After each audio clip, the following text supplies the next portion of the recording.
Welcome in. I'm Clay Travis. She is Kelly Stewart. We are doing the Fade live from Radio Row, where how many Super Bowls have you been to now? 0. This is your first time ever on. So this is my complaint. For years, I worked for other media corporations like, nope, we need boots on the ground in Vegas. Now we have 38 states that have legalized gambling, and they're like, boom, Las Vegas. And now you live in Florida. Yeah. So you're coming back. Do you miss Vegas at all? No. Vegas is a great city when you're younger. How old were you when you came here? 22. And we did the very first show to ever take place inside of a casino. Yes, we did. At Westgate, Superbook. And that would have been 2014? Correct, FS1. So a decade ago, basically. Yeah. I ran into Philly Godfather over there, and he's the one that posted the photo of me with the leg bruise. And that's what I said. He goes, I can't believe that was 10 years ago. And I go, yeah, I'm going to do a show with Clay. And he's like, wow, where is the time? Yeah, I mean, I'm about to be 45, and I think to myself, like, I was 35 then, and now I'm going to be 55 in another decade. I don't know that I'm even going to make it there. But I mean, you're going to make it there. Are you stunned? Because I'm before we even get into picks and everything else, for so long, Vegas was the black sheep. Yep. You couldn't talk about lines. You couldn't even bet anywhere else. You mentioned now you can do it in 38 states. On television, they would make picks just straight up. The Swami. Yeah. The Swami would give predictions that just so happened to coincide with the Vegas line. But they didn't actually pick. And then in 2018, I think PASPA overturns, basically. And everything has changed in the space of 6 years. But as somebody who came out here at 22 or 23 years old, are you astounded by how quickly gambling has gone mainstream? So at first, no. So a good friend of ours, Todd Furman, was also on the set with us that day. And you know, in 2013, when I started getting into the gambling space, which again was just very isolated to Las Vegas, there's a couple guys in Jersey and a couple other places that talked about it. From then until 2018, it felt like forever. It's just never going to happen. And Todd kept going, Cal, trust me, there's going to be a media onslaught. And it is going to skyrocket. And that is exactly what the last 6 years have done since they repealed PASPA. I mean, I think it's coming up in May. But still, it has been insane. I just blinked and I'm like, oh my gosh, that was 6 years ago. All right, so not only do you have now the Golden Knights, the Raiders, maybe the A's, although we'll see what ends up happening there. The mayor doesn't seem that excited about it. And then she's not excited about it because it's not downtown. Remember, there are different parts of Las Vegas. Right.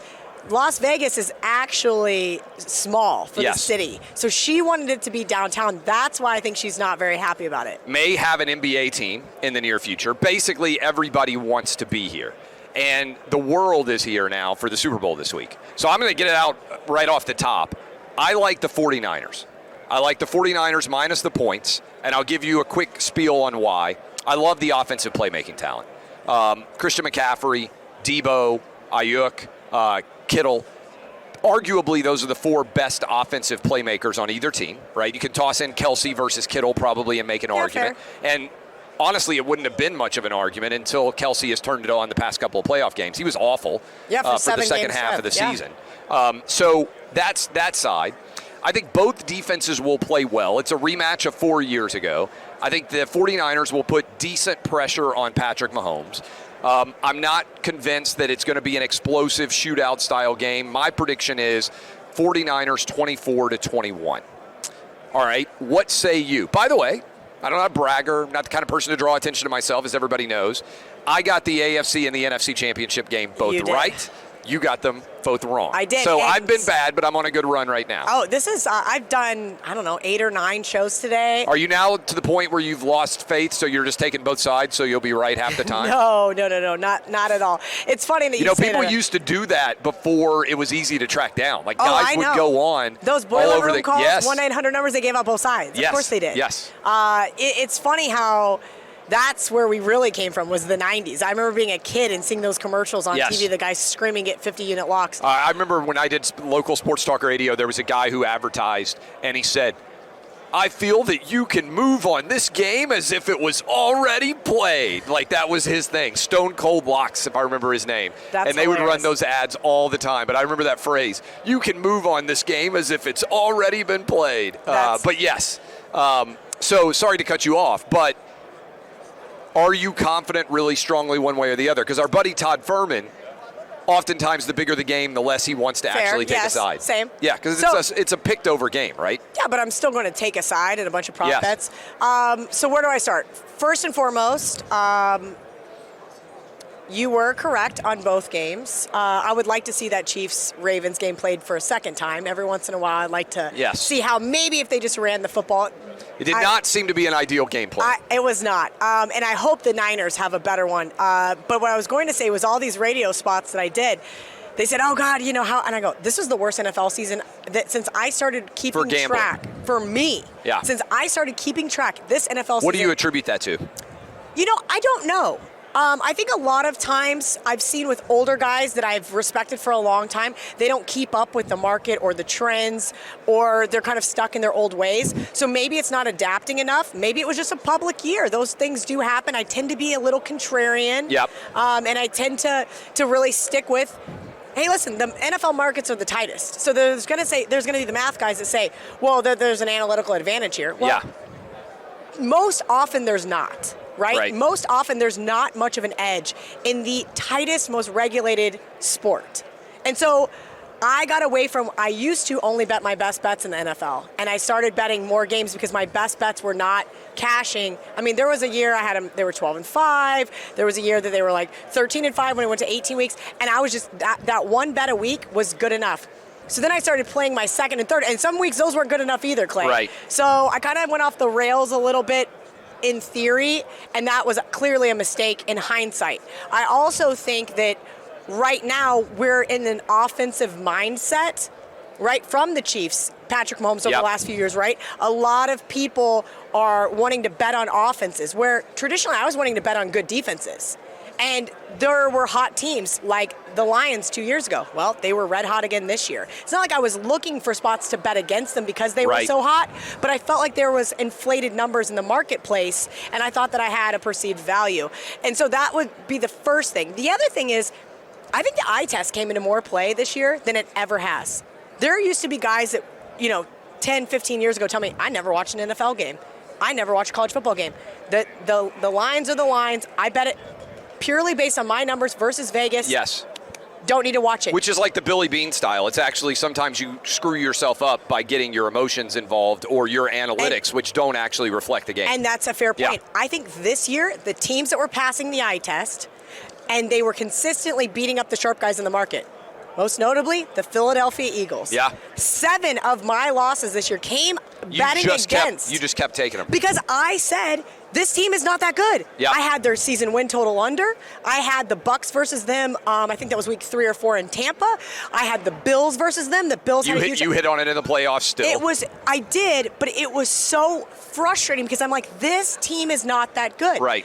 Well, at some point in time, they were consistently beating the number in Vegas, whether they were a favorite or an underdog, and every public bettor was cashing on them. And every person that thought they were sharper than the Philadelphia Eagles were getting their asses kicked, and that was me. Yes. All right, so you went all through that explanation. What side are you on for this game? You and I I don't know how to feel about it. We are in lockstep on this game. What are the numbers reflecting? I haven't looked. I think most of the money is on the Chiefs, right? All the money's on the Chiefs. So you and I are in the minority here in taking the numbers. Yeah, I have been all over this place, and I think it's me, you, Ariel Epstein. I think that's it. I think nobody else in here is on the Niners that I have spoken to. Both of my Uber drivers today are with me on the Niners. Oh, great, because Grandma just texted me she loves the Chiefs. So, that is a sign of how much sports gambling has changed, that every one of my Uber drivers wants to ask, what side are you on? Like, they're all gambling. They're all bet. But I'm on the same side as all my Uber drivers so far. Well, so we're on that. Why do you like the 49ers? What is it that stands out to you? So we're, like Todd said, this is a one-game sample size, right? It's the biggest game. It's going to be the tightest lines. There's not going to be a lot of value, but you can pick through whether it's prop bets, whether it's maybe something in the first half or wait until the second half to find some value here. How I see this game going is a lower scoring game, similar to what you said. Both defenses really stepping up here. Steve Spagnuolo deserves a ton of credit for this Chiefs defense. They haven't given up more than 27 points in like 2 years, basically. Correct. And so not only does that correlate to the under, on the flip side, the Niners have been the best second half team. They've been awful in the first half, very good in the second half in the playoffs so far. And so I don't want to bet the under 47. 1.5 because I just feel like something wonky could happen. It happens in the Super Bowl. You know, we saw it versus the Seahawks. First, right out of the gate, safety, and I'm like... I was at that game. Yeah, and where things happen. You were a big Broncos fan, so that was a painful game for you. I was back then. After they won the Super Bowl with Peyton, I kind of said, okay, I can put the fandom away and I can bet against this team, or I can bet on this team, objectively. But I do think this is eerily reminiscent of the Bucs-Chiefs Super Bowl, where all of my friends were on the Chiefs. Everybody loved the Chiefs as a dog, but the line kept going in the direction of the Bucs. Now, I know Brock Purdy is not Tom Brady, okay? But Kyle Shanahan deserves some credit here. Everybody says Andy Reid's the better coach. Yeah, I would say Andy Reid is the better coach, but by how much better? Oh, I think Kyle Shanahan is due after giving up the 28-3 lead. They really 4 years ago were in control of that game. Yes, and then Mahomes hits a deep ball that should have never been completed. And then Garoppolo misses Emmanuel Sanders, I think it was, for what should have been a touchdown in Miami. By the way, 4 years ago, right before Trump Biden, right before COVID, I remember doing my show Radio Row in Miami, and this guy walked up and he gave me a mask, like a big pack of masks. And I was like, what are you doing, dude? We're in Miami Beach Convention Center. The weather's perfect. And he said, you need to be wearing a mask. COVID's here.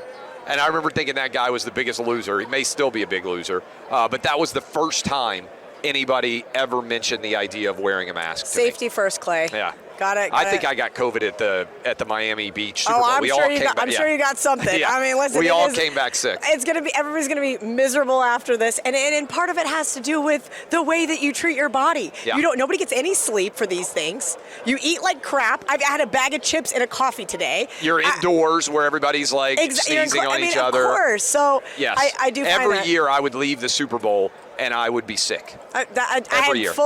There's a reason why I'm taking all day Monday to recoup. I'm going to go to the spa, and then I'm going to fly home on Tuesday. Are you going to the game? I am not going to the game. If the Ravens were in the game, I promised Ariel we would go. Yep. But because they're not, I can't justify these ticket prices. I really cannot, especially sitting in the nosebleeds. I'm a seat snob anymore, Clay. I get it. I've gotten to the point where, like, I want a good seat because the on-air product is so good. At home, especially when there's multiple games on. I know this is obviously going to be the only thing on Sunday, but like on any given Sunday, if I don't have good seats, I don't want to go. I want to see everything else that's going on. Every year, I've been to the Super Bowl twice. I may end up going this year. My wife has been with me, so I've typically gone with her. Otherwise, though, I fly back on either Saturday or Sunday so I can watch the game from home because that's how 100 million people are going to watch it. Yeah. And I mean, I'll be watching. I don't want to miss it. I'll be watching it in the sportsbook, which is near and dear to my heart. I do miss hanging out in the sportsbooks, living in Florida now, so that is fun. But I expect the Niners defensive battle. Looking at over 3.5 field goals. You can go to the Seminole. They got a nice sportsbook. Oh yeah, have you been? Yeah. It's about this big. It's about the same size as the table and about 6 I think they're expanding it. Oh well, yes, of course. But obviously, like right now, there's there's only one place to gamble in all the state of Florida, which is pretty crazy. 2 of them. Yeah. 2 of them. All right, so what about prop bets? Yeah. So I'll give you a couple that I got. The guys at Prize Picks had these up, and I flagged it. I gave this out on Clay and Buck earlier. Curious how you like it. All the more thans. Yeah. Clay. I'm in favor. Over on Travis Kelce, Kittle, Watson. And then I really like Brock Purdy. Over 12.5 yards rushing. So I did bet that early in the week. I laid a little juice with that. I think it's a very popular bet. Yeah. So it makes me concerned. But here's the thing. The Chiefs, their one soft spot defensively is against the run, right? And that's why I couldn't understand why the Ravens abandoned the run. That is how you beat the Chiefs. Yeah. We saw the Lions do it week 1, and we should have seen the Ravens do it in the AFC Championship game. I hope that Kyle Shanahan has a better game plan to whether you're running with Debo in the slot, whether you've got Purdy using his legs, because we know he can take off. He did a fantastic job down the stretch against the Lions, arguably winning that game with his legs. And that's where I see this happening. Everybody is thinking Patrick Mahomes, 2 minutes left. I don't want to be, holding a Niners ticket. Yes. We can argue the same for Brock Purdy. Well, what I like is I love Kyle Shanahan's game plan and the degree to which I always say football is not that complicated of a sport in the grand scheme of things. The goal on offense is to create space, and the goal on defense is to eliminate space, right? Yep. Which is why there's so many military terminology on football. I don't know that anybody, and Andy Reid is very good, but I don't know that anybody creates more space than Kyle Shanahan right now. So with 2 weeks to prepare, I feel like this is his time. He is due. The Chiefs are not particularly complicated. They aren't explosive. We know that the wide receivers have had drops all year. Kelce was not very good for the final 7 or 8 games of the regular season. I think he's going to come back and play decently because I think probably he was a little bit dinged up and he's got a couple of weeks to get healthy, and I think that always factors in. But ultimately, 24-21 Niners is my play. Yeah. What other picks do you like? So I disagree with you on the Kelce picks. Any Kelce picks, you're going to go under. No. I'm not going to touch them. I think you're not. I think you're paying a premium because his name is Travis Kelce and he's dating that Taylor one chick. Swift, yeah. That girl. one chick. That one That's chick. great. So I do think it's really interesting that people want to bet him to score a touchdown. That doesn't mean he's not going to score a touchdown. I just don't think that the juice is worth the squeeze. Yeah. I'm going to try to find value elsewhere. But where I did find value, over 3.5 field goals. Okay, I like that. Plus 140. Yeah. I think it is going to be a lower scoring game. I do think both defenses are going to step up. Thus, teams are going to be kicking field goals. I do like Patrick Mahomes under passing yards. That cashed again for me last week, or 2 weeks ago, versus the Ravens. I expect that to be happening. I'm going to be looking at halftime, Clay, to be betting the second half under. I like a higher scoring first half than a second half. We mentioned the Chiefs' defense in the second half, what we've seen from the Niners. Their opponents' team total under in the second half has been awesome for the last 2 seasons. And then I'm taking something that's a little juicy and not really in my nature, but it's hit 4 of the last 5 Super Bowls. Shortest touchdown under 1.5 yards. I've seen it. Sal loves to bet that. Yeah, but it just keeps hitting. So I'm going to keep betting it, but do not lay more than 150. At 150, you're at you're at a break even, and it's not even that. It's actually like 147. I think you're at a break even. So if it's too heavily juiced, it's okay to stay away. I like George Kittle anytime touchdown scorer, just for fun. I think he's not getting enough credit. I understand he's been banged up over the last couple of years, but he is going to be the guy that is able to separate, that is able to get that space. They're not going to be able to double team him all game long. Yeah. Big body. He's gonna be the guy in the corner of the end zone that I feel like Brock's going to have to go to. For people who have not bet the Super Bowl before, and there are a lot of them, every year, you mentioned 38 states, more and more people come into the market. What advice would you give them who are maybe afraid to ask questions because it's a little bit intimidating? The lingo, you might not know it. You're betting the Super Bowl for the first year. What would you encourage somebody to pay attention to? I think that the number one thing is you got to remember this is just one game. Yep. Don't go bananas. Don't go betting more just because it's the Super Bowl or just because you're a fan of a certain team. I think most importantly, have fun with it. There's a booklet of prop bets at the Westgate right now in the Superbook, 42 pages of just really fun things. Go through it, spend some time, do some actual research on it. Right. You can go on NFL.com and you can find any data set you need, StatMuse, there's tons of them that actually can show you, okay, here's what George Kittle did over the last 3 games. Here's what Brock Purdy's done over the last 2 seasons. And you can manipulate the data as a subset to be able to make your bets. Just spend a little time researching it instead of throwing darts, and I think you'll be a lot more pleased with yourself. Okay, Super Bowl's over. We're going to talk March Madness at some point, but when do you start playing around with futures, win totals? If people out there love football, right? And it's kind of sad to go and pick up your phone and suddenly there's not any games to bet. Yeah. And you have to start looking at the future lines and you have to look further and further ahead. When do you start to pay attention? You wait till after the draft? Do you bet anything on the draft? If you're just diehard football and you want to keep betting, what do you look at once the Super Bowl's over? There's 2 things. You can bet it before the draft because books are going to have it open, but you better have the best of the information. We always talk about getting the best of the number, which is what you want to have. But I'd rather have the best of the information. And you're right. Some of these teams pre-draft also, I sometimes like to wait till even August, Clay, because guys get hurt. And free agency, and there's releases and everything else. And guys get in trouble, too. Let's not forget about, there's legal troubles already going on, guys. It's not even been an off-season for a couple weeks, and seeing news articles about guys getting arrested, and you're going, what the heck is going on? I don't want my money to be put in a bad, precarious position for that long of a time. Yep. And have something like that happen. Andrew Luck, imagine if in June you bet the Colts, and I always use this as an example, you bet the Colts, season win total over, Colts to win the AFC, Colts to win the Super Bowl. And then a week before Andrew Luck retires, you're like, somebody kill me, please. And not only that, preseason, obviously, let's say you had Tony Romo to be the MVP or something, or you had Dak if you were fortunate enough to think about stuff like that. And again, I agree. 20-1 on the Ravens was the best you were going to get. I told everybody it was okay at 18-1. I understand we're talking about a couple bucks here, and that does equate over the long term. But what if I found out right after Lamar Jackson was out for 6 weeks because he got hurt in practice? Those are the kinds of things you got to weigh your options. Also, whenever you're locking up your money for that long in your sportsbook account, you can't utilize it to make other bets. So think of it like as a long-term type portfolio, if you will. I'm going to look right now, literally, as we are talking. The other question I get asked a lot is, when should you bet the Super Bowl? Like, do you bet it several days in advance? We're taping this on Thursday. Yeah. You bet it 2 weeks in advance. Right now, the line has stayed kind of stationary around 2.5, right? Over under 47.5. So as we're talking right now, that's a FanDuel number. But do you expect it to What's move the money very line? much? That's what I care more about. Yeah, the money line is 49ers minus 130. Yeah, that sounds about right. So here's... And by the way, anytime touchdown score, Christian McCaffrey minus 230. Oh, of course. Which is crazy, and obviously. that's crazy. And guess what? It keeps hitting. Yeah. But that doesn't mean that there's a perceived value. Right. Right? And that's what I try to tell people, that to lay that kind of juice is very expensive long term. Because, again, when it starts losing, you're, again, laying $2.30 for every single dollar you're going to win. Do you like anybody for Super Bowl MVP? Obviously, Purdy and Mahomes are big favorites in that regard. And rightfully so, right? Usually as a quarterback, the winning team quarterback, I think it's going to be a defensive player.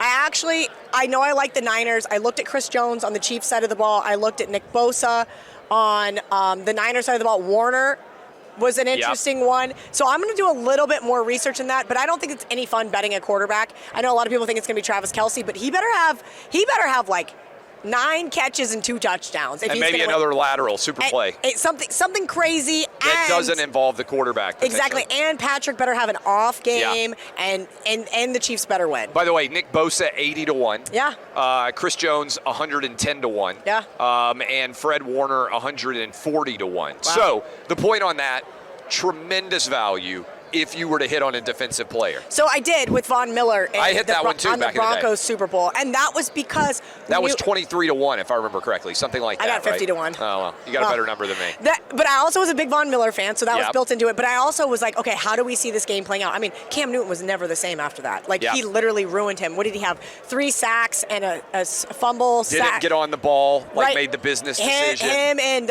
DeMarcus Ware, I think, helped that. Whatever. Yeah. That was awesome because he played his ass off. Yeah. So that's what it takes. And then, oh, by the way, Peyton didn't have the best game, and obviously Cam did not have a good game at all. So those are the things that kind of have to happen. But if I do see this being like a 27-17 type game, and the Niners win, they're probably going to give it to Brock Purdy. Maybe if Christian McCaffrey has two touchdowns and 140 yards, and Purdy looks terrible, I want a longer shot for that. You know, Edelman won it. That was the last time a receiver won it. That was like kind of crazy to see. I remember watching the game, but it was such a boring game that he was the only one that did anything. I remember that too. All right, Kelly Stewart at Kelly in Vegas. Welcome back to Vegas. Hopefully it's going to be a fabulous game on Sunday. We appreciate all of you watching all year. We'll do a March Madness at some point to get ready for the NCAA tournament. But for now, we're both on the Niners. Do with that what you will. We'll see you March Madness and then football season probably as well. See y'all.